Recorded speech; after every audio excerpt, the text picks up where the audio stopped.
पत्नी ने कहा, तेरी माँ रहेगी या मैं, फैसला तेरे हाथ। तलाक दिया, फिर किस्मत ने कहाँ पहुंचा दिया। बेटे के फैमिली कोर्ट से वापस आने पर माँ ने घबराई और चिंतित आवाज में पूछा, बेटा क्या हुआ, फैसला क्या हुआ। बेटे ने जैसे एक संतोष भरी सांस ली और बोला, माँ तलाक हो गया। और फिर माँ की तरफ देखने लगा। इतना सुनना था कि माँ को चक्कर आने लगा। बेटे ने संभाला नहीं होता तो नीचे गिर जाती। जब थोड़ा संभली तो पहले बेटे की तरफ देखा, गुस्सा करती हुई बोली, तुझे ये सब करने की क्या जरूरत आन पड़ी। बस ये तो झगड़ा था कि वह अलग रहना चाहती थी तो तू उसके साथ अलग रह सकता था। तेरा घर तो खराब नहीं होता, बसा रहता। बेटा थोड़ा परेशान हुआ, परंतु उसने माँ का हाथ पकड़कर कहा, नहीं माँ, मैं ऐसा नहीं कर सकता था। आपने मुझे जन्म दिया, अपनी हर खुशी का त्याग किया मुझे पालने के लिए। जब सब मेरा साथ छोड़ गए तब भी आप मेरे साथ थी, तो अब मैं आपको अकेला कैसे छोड़ सकता था। माँ, मेरे लिए दुनिया का कोई भी रिश्ता आपसे बड़ा नहीं है। मेरे लिए मेरी माँ ही मेरी दुनिया है। बेटे की बातें सुन माँ रोने लगी। सोचने की बात यह है, ऐसी क्या परिस्थितियां पैदा हो गईं जिसके कारण बेटा इस प्रकार का फैसला लेता है। ये एक बहुत ही भावनात्मक तथा हृदय को छूने वाली कहानी है। एक माँ के 4 बेटे थे। पारिवारिक आर्थिक स्थिति ठीक थी, परंतु पिताजी का देहांत जल्दी हो गया। बच्चे बड़े होने लगे। अपने 4 भाइयों में श्याम सबसे छोटा था। तीनों बड़े भाइयों की शादी हो गई। वह सभी अपनी अपनी पत्नियों को लेकर दूसरे शहरों में चले गए और अपने अपने घरों में मस्त थे। परंतु श्याम ने यह सोचा हुआ था कि चाहे कुछ भी हो जाए, वह माँ को छोड़कर कभी नहीं जाएगा, क्योंकि माँ के लिए अब श्याम ही एकमात्र सहारा था। धीरे धीरे करके माँ की उम्र बढ़ने लगी थी। कामकाज में भी थोड़ी परेशानी होने लगी थी। इसलिए वह ये चाहती थी कि श्याम भी शादी करके अपना घर बसा ले, जिससे घर को संभालने के लिए घर में एक दूसरा सदस्य आ जाए।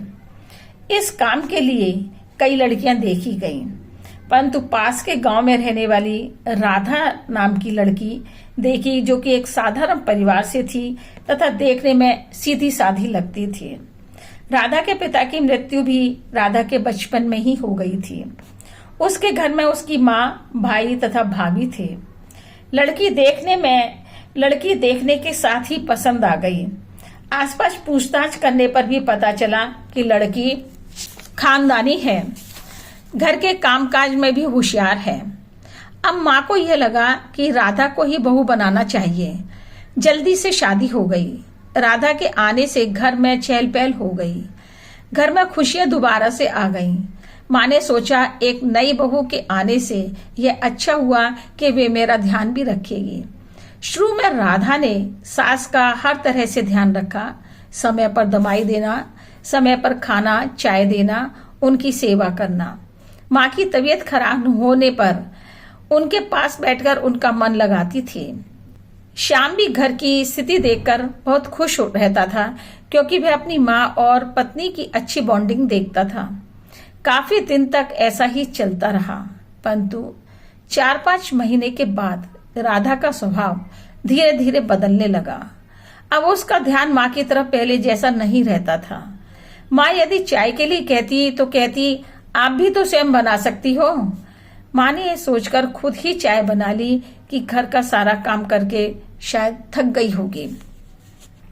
समय बीतता जा रहा था और राधा और भी अधिक बदलती जा रही थी। माँ से प्यार से बात भी नहीं करती थी। माँ यह नहीं समझ पा रही थी कि अचानक ऐसा क्या हो गया जो उसकी बहुत दिन प्रतिदिन बदलती जा रही है। माँ ने कई बार यह देखा था कि राधा अपने मायके में माँ, भाई तथा भाभी से बात करती रहती थी। शायद उन्होंने ही इसे कुछ कहा होगा जिसके कारण यह बदल रही है। उसके मायके वाले कहते थे कि तेरे पति के और 3 बड़े भाई भी तो हैं, माँ को अपने पास नहीं रखते हैं, तो तू ही इस बोझ को क्यों संभाल रही है? अपने पति को कह और अलग चली जा। माँ, भाई और भाभी के सिखाने के कारण राधा के मन में यह बात बैठ गई और वह श्याम को भी माँ के खिलाफ बातें करके उकसाने लगी। लेकिन श्याम अपनी माँ की आदत और उनके व्यवहार से अच्छी तरह परिचित था। उसने राधा से कहा, माँ, मेरी पूरी दुनिया है, भाई पहले ही अलग जा चुके हैं, अब उनका ध्यान रखने के लिए एक मैं ही हूँ।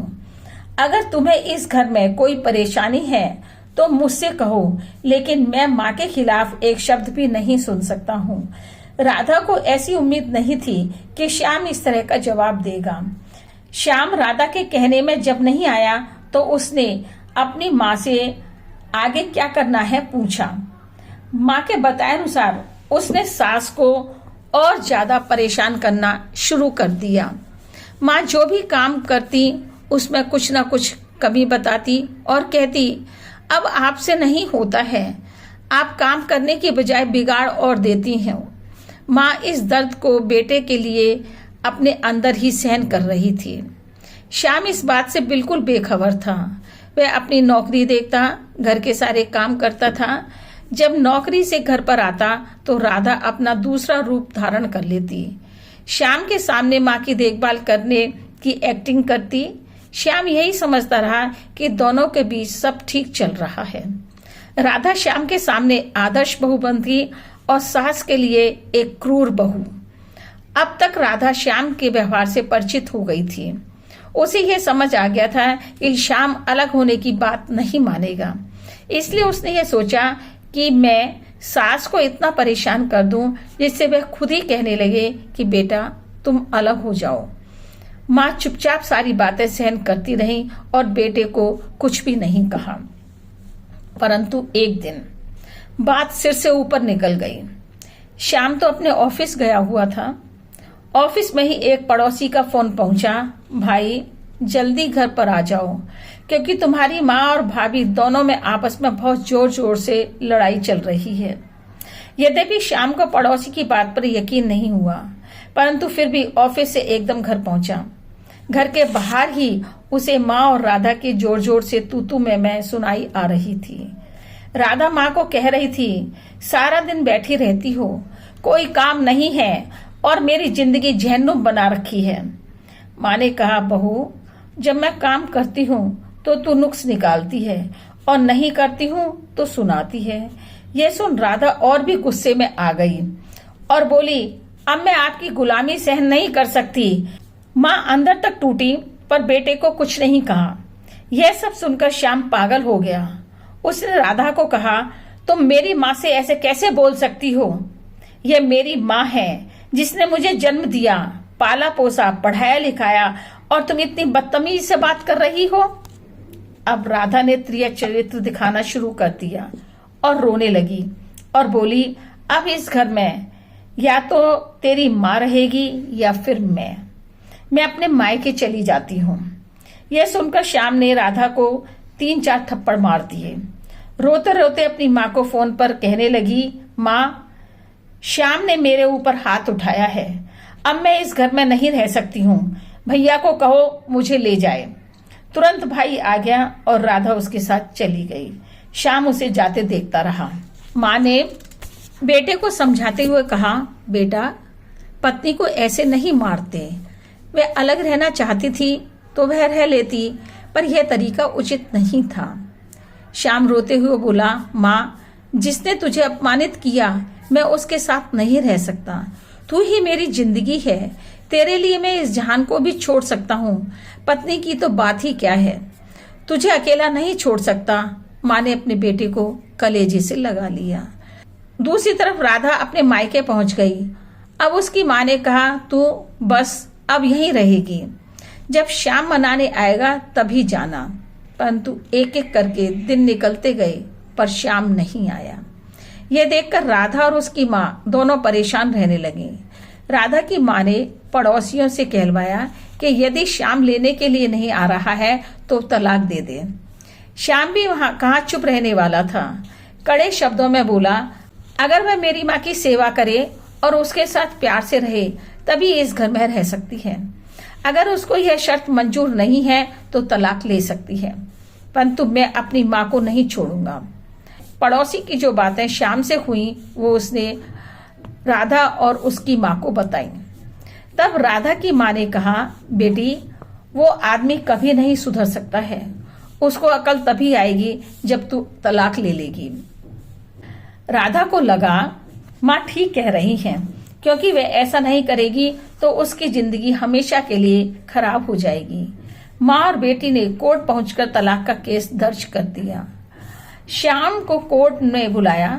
जज ने श्याम से पूछा तो उसने जवाब दिया कि मेरी पत्नी ये चाहती है कि मैं अपनी माँ को छोड़ दूं। मैं ऐसा नहीं कर सकता हूँ। मैं अपनी माँ का कर्ज जिंदगी भर उनकी सेवा करके भी नहीं चुका पाऊंगा। अगर राधा साथ रहना चाहती है तो मेरी माँ के साथ अच्छा व्यवहार करेगी। अब जज ने राधा से पूछा, क्या तुम अपनी सास के साथ रह सकती हो? राधा ने बिना सोचे समझे कहा, नहीं, मैं उनके साथ नहीं रह सकती। अगर श्याम मेरे साथ रहना चाहता है तो अलग रहेंगे, उस घर में नहीं। जज ने कहा, तुम दोनों एक दूसरे की बात नहीं मानने को तैयार हो तो ऐसे ही शादी नहीं चल पाएगी। जज ने हस्ताक्षर किए और दोनों हमेशा के लिए अलग हो गए। फैसले के बाद जब श्याम घर पर आया तो उसने कोर्ट की पूरी कहानी माँ को सुनाई। माँ की आंखों में आंसू आ गए। बेटा, मेरी कितनी जिंदगी बची है, तेरा दुख मुझे नहीं देखा जा रहा है। उसे जाकर मना ले और अलग रहने लग। श्याम ने माँ के पैर पकड़ लिए और बोला, माँ, तुझे अकेला नहीं छोड़ पाऊंगा। यह मेरा धर्म एवं कर्तव्य है आपकी देखभाल करने का। माँ, मेरा तेरे बिना जीना असंभव है। श्याम ने यह भी कहा कि वह राधा को मनाने के लिए नहीं जाएगा। राधा के घर का माहौल खराब हो गया। उसके मायके वाले दूसरी शादी की बात करने लगे, पर जो भी रिश्ता आता वह पहली बात सुनकर लौट जाता और कहते, जो लड़की सास का ध्यान नहीं रख सकती वह घर कैसे संभालेगी। 3 साल तक यह सिलसिला चलता रहा, पर कहीं भी रिश्ता नहीं हो पाया। राधा अपनी किस्मत मानकर ऐसे ही जिंदगी काटने लगी, क्योंकि कोई भी उससे शादी करने को तैयार नहीं था। दुख और उम्र के कारण माँ की तबीयत खराब रहने लगी। राधा का दुख देखते देखते भी 5 साल निकल चुके थे। राधा की माँ की तबीयत खराब देखकर उसका भाई तथा भाभी भी काफी परेशान होने लगे। परेशानी केवल एक दिखावा था और एक दिन मौका मिलते ही राधा की भाभी गुस्से में चिल्लाई, बोली, इस बुढ़िया को या तो घर से निकालो या मैं यहाँ से चली जाती हूँ। भाई पत्नी के दबाव में आ गया और बहन राधा से बोला, बहन, मैं कुछ नहीं कर सकता। मेरी पत्नी रोज कह करती है, इसी से मैं भलाई है कि तू माँ को अपने साथ कहीं और ले जा। इसके लिए जो भी खर्चा होगा मैं दूंगा। भाई की बातें सुन राधा विचार करने लगी कि उसने श्याम के साथ नाता तोड़कर क्या गलत कदम उठा लिया था। मैं अपनी सास को साथ नहीं रखना चाहती थी, इसीलिए तो मेरी जिंदगी खराब हुई है। जैसा करोगे वैसा भरोगे, माँ ने राधा को सिखाया था। अब वही दर्द उसको भी उठाना पड़ रहा था। राधा रोते हुए भाई से बोली, भाई, माँ ने हमें पालने पोसने में कितनी मेहनत की है। पिताजी भी नहीं थे, तब भी माँ ने किसी भी चीज की कमी नहीं आने दी, और आज जब हम समर्थ हैं तब माँ को बोझ समझ रहे हैं। भाई बोला, बहन, मेरी पत्नी माँ के साथ नहीं रह सकती या फिर घर छोड़कर चली जाएगी। राधा की माँ सब सुन रही थी पर चुप थी और मन में सोच रही थी कि मैंने भी तो यही किया था, अपने दामाद को अपनी बेटी के साथ अलग रहने को कहा था। आज वही दिन मेरे सामने आ गया। मेरे बेटे की पत्नी भी उसी प्रकार की जिद कर रही है। राधा को अपनी गलती का अब कि काश मैं श्याम को समझ पाती, काश मैं श्याम की बात मान लेती, काश मैंने सास को समझा होता, काश मैंने किसी तरह अपने रिश्ते को बचाया होता। लेकिन अब क्या हो सकता था। जब चिड़िया चुग गई खेत। एक दिन रात को माँ ने राधा को समझाते हुए कहा, बेटा, जो कुछ हमने किया वो अब हमारे सामने आ गया है। अब सबसे पहले तो यह मालूम करने की कोशिश करो कि श्याम ने दूसरी शादी तो नहीं कर ली। अगर ना की हो तो तू उसके पास चली जा। राधा मना करने लगी, पर माँ ने समझाते हुए कहा, बेटा अब तू भी समझ गई है कि एक माँ की सेवा उसका बेटा ही करता है। राधा को समझ आ चुका था। उसने किसी के माध्यम से पता करवाया, तब मालूम हुआ कि श्याम की शादी नहीं हुई है और दूसरे ही दिन अपनी माँ से आशीर्वाद ले अपने पति के घर आ जाती है। अभिमान घमंड के साथ सिर ऊंचा करके गई थी, परंतु लज्जा और शर्मिंदगी से सिर झुकाकर आई थी। उसने डरे डरे हाथों से बेल बजाई। अंदर से आवाज आई, कौन है? जरा इंतजार करो, अभी आता हूँ। श्याम अपनी बीमार माँ के लिए चाय बना रहा था। जब उसने दरवाजा खोला तो सामने राधा को खड़े पाया। बोला, तू यहाँ क्यों आई है? किसने तुझे बुलाया? क्या जरूरत थी यहाँ आने की? श्याम का गुस्सा उसके बोलने के ढंग से नजर आ रहा था। राधा ने इस बात की बिना परवाह किए उसके पैरों में गिरकर रो रो करके माफी मांगने लगी। श्याम, मुझे माफ कर दो। जो मैंने यहाँ सासू माँ के साथ किया उसका फल मुझे मिल गया। मेरी भाभी भी वही कर रही है जो मैंने यहाँ पर किया। तब मैं समझी कि माँ को ठुकराने पर कितनी पीड़ा होती है। मुझे माफ कर दो, अब ऐसा कभी नहीं करूंगी। श्याम ने कहा, जब तेरे दिल में घाव हुआ तब तुझे मेरी माँ की याद आई? मैं कहता था माँ के साथ एडजस्ट हो, तब तो तू नहीं मानती थी। राधा रोते हुए बोली, पर श्याम मैं अब बदल गई हूँ, मुझे केवल एक अंतिम मौका दे दो। श्याम और कुछ कहता उससे पहले ही उसकी माँ ने कहा, राधा इधर आओ बेटा। राधा तेज कदमों से चलकर सास के पास पहुंच गई। माँ के पैरों में गिरकर बोली, माँ मुझे अपना लो, अब मैं आपकी सेवा करना चाहती हूँ। श्याम की माँ ने उसके सिर पर हाथ फेरते हुए कहा, बेटा गलती इंसान से ही होती है, तू अपनी गलती समझ रही है, यह काफी है। श्याम ने माँ से कहा, माँ आप इतनी आसानी से इसे कैसे माफ कर रही हो? माँ ने कहा, बेटा अब यह अपनी गलती मन से मान रही है, इसलिए इसको दूसरा मौका देना चाहिए। श्याम ने कहा, अब माँ की सेवा में कोई कमी नहीं आनी चाहिए। राधा खुशी में रोने लगी। अब वह अपने घर में खुश थी। असल में राधा का भाई अपनी माँ के साथ ऐसा नहीं कर रहा था, पर वह अपनी माँ और अपनी बहन को सबक सिखाना चाहता था, जिसके कारण उसने यह नाटक किया था।